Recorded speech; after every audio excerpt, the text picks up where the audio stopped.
এখন আমরা 2 নম্বরটা করব। 2 নম্বরে কি ছিল, ddx tan x এর বের করব। তো এইটার লিমিট ফর্মটা লিখে নিই, লিমিট ডেফিনেশনটা, limit h tends to 0 tan of x plus h minus tan of x by h সমান সমান, এখন just calculation,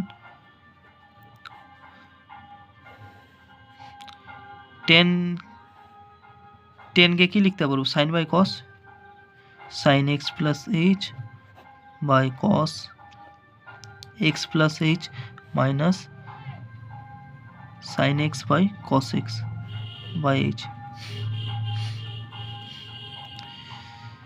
limit h tends to 0, উপরে ক্যালকুলেশন করে এই লাইনটা পাবো, cos x plus h cos x, এবার এটা হয়ে যাবে sin x plus h cos x minus cos x plus h sin x,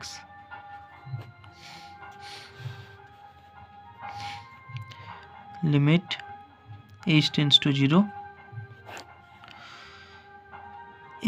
এই জায়গাটা sine A cos B minus কসে sign B এর সূত্রটা ফেলতে হবে, কি হয়ে যাবে সাইন এ মাইনাস বি। তো এখানে এ এর জায়গায় আছে x plus H R minus x, আর নিচে যা আছে ওটা বসিয়ে দিই, x plus H cos x,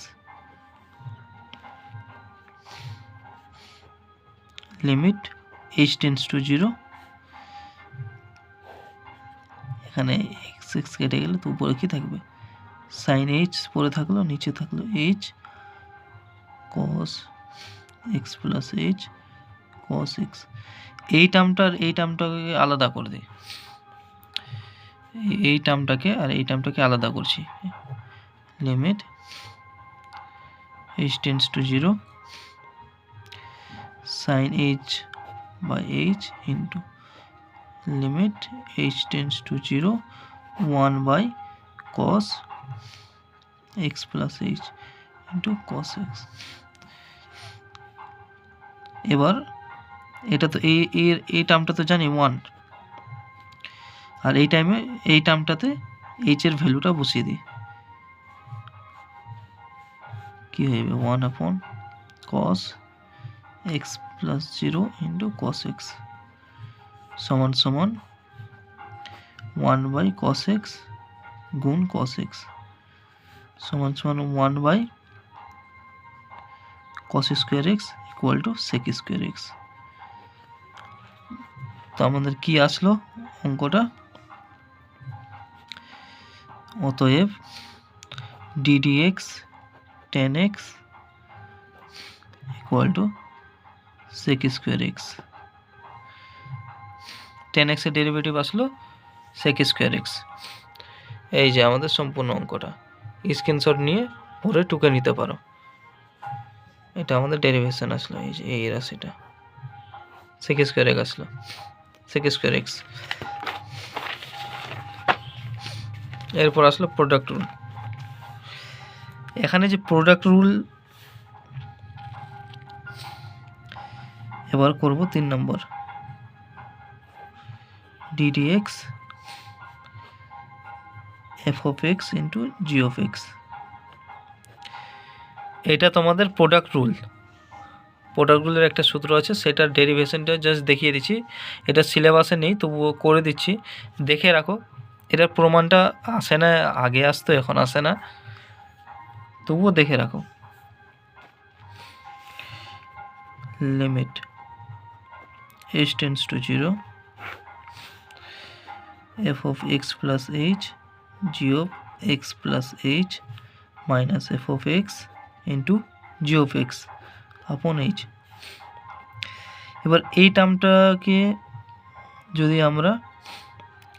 যদি আমরা ডেরিভেটিভ বের করতে চাই, তাহলে এখানে আমাদেরকে কিছু বাইরে থেকে যোগ বিয়োগ করে হেল্প নিতে হবে, দেখো ওটা ঠিকঠাকভাবে যে কি করছি, f of x plus h g of x plus h minus f of x g of x plus H. এই টার্মটা অতিরিক্ত আমরা মাইনাস করলাম, তো ব্যালেন্স করার জন্য এটাকে আবার প্লাস করতে হবে। F of x g of x plus h minus এই টার্মটাকে উপরে লিখে দিই, f of x into g of x upon H.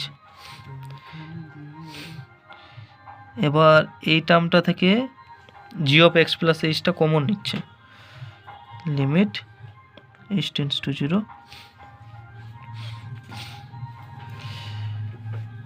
F of x plus h minus f of x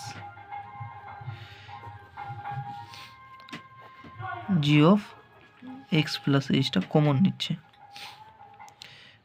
আর এদিক থেকে কমন নিব এফ অফ এক্স, এদিকে plus F of extra নিচ্ছে কমন, কারণ দুদিক দিয়ে এফ অফ এক্সটাই কমন আসবে। তো কি পড়ে থাকছে, g of x plus h minus g of x upon h. এবার এই টার্ম এই পার্টটাকে আর এই পার্টটাকে আলাদা আলাদাভাবে ভেঙে দিচ্ছে, লিমিট এইচ টেন্ডস টু 0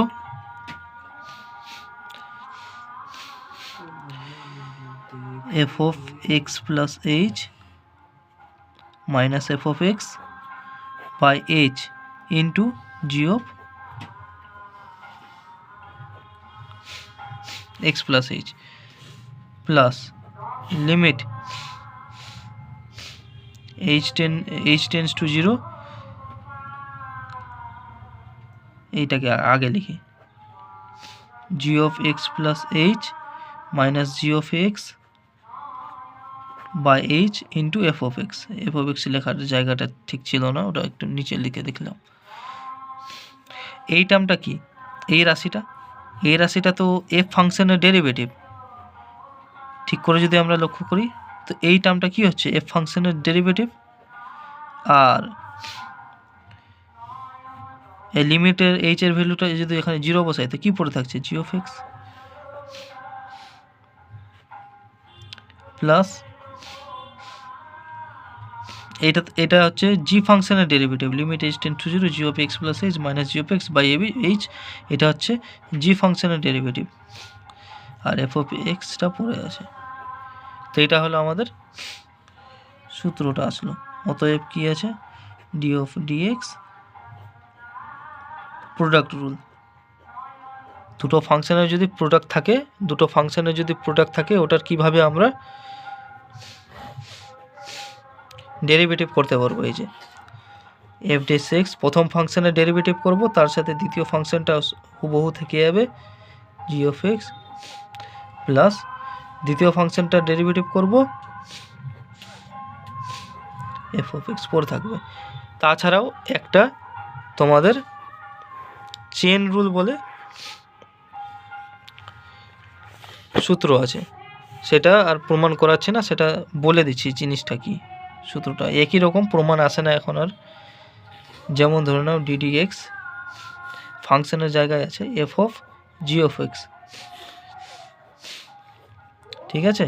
তো সেক্ষেত্রে ডেরিভেটিভটা কীরকম হয়ে যাবে, এফ ডেস এক্স মানে বাইরের ফাংশনটার আগে ডেরিভেটিভ করব ইন্টু জি ডেস এক্স, এরকম হবে।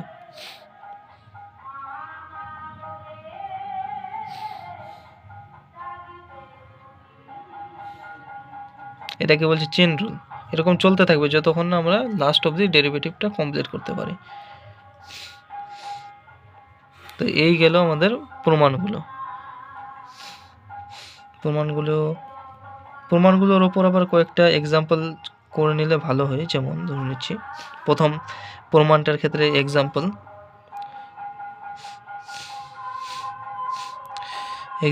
1 d d x x to the power 6। প্রথম সূত্রটা কী ছিল, এখানে এন ছিল, তো এন 6টা আগে দিকে চলে আসছিল, তার উপর এক পাওয়ার থেকে এক বাদ চলে যাচ্ছিল, 6 × x⁵। এটা হয়ে গেল আমাদের ডেরিভেটিভটা। আর 10x-এর তো ওটাই হবে sec স্কোয়ার এক্স, ওটা স্ট্যান্ডার্ডটি ফর্মই আছে, ওটা অসুবিধা নেই। 3 নম্বরের যেটা একটা এক্সাম্পল দিয়ে দিচ্ছি, যেমন ধরে নাও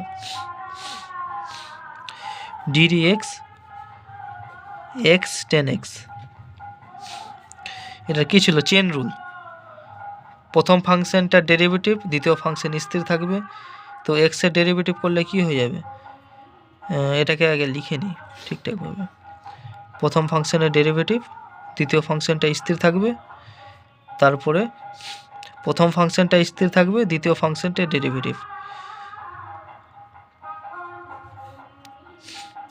এক্সের ডেরিভেটিভ কী হয়ে যাবে? তারপর এই নিয়মে আমরা বের করতে পারবো, এটা 1 হয়ে যাবে ইন্টু 10x প্লাস এক্স স্থির আছে আর 10x-এর ডেরিভেটিভ sec স্কোয়ার এক্স, কত আসলো? 1 into 10x plus x sec square x. এটাই হলো চেন রুলের, সরি প্রোডাক্ট রুলের। এবার চেন রুলেরটা দিই, যেমন চেন রুলের একটা উদাহরণ দিই, ddx 10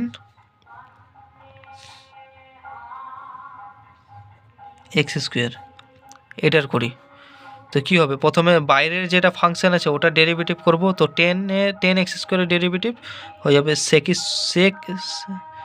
স্কোয়ার এক্স স্কোয়ার। তারপরে এই যে ভিতরের ফাংশন এক্স স্কোয়ার আছে তার ডেরিভেটিভ করব, তো এক্স স্কোয়ারের ডেরিভেটিভ কী হয়ে যাবে? 2x, এরকম। তো এটাকে যদি আমরা ভালো করে লিখি তো 2x sec square x square, এটা হয়ে যাবে আমাদের ডেরিভেটিভটা। ঠিক আছে, থ্যাংক ইউ দেখার জন্য। আর কোনো ডাউট থাকলে কমেন্ট করতে পারো।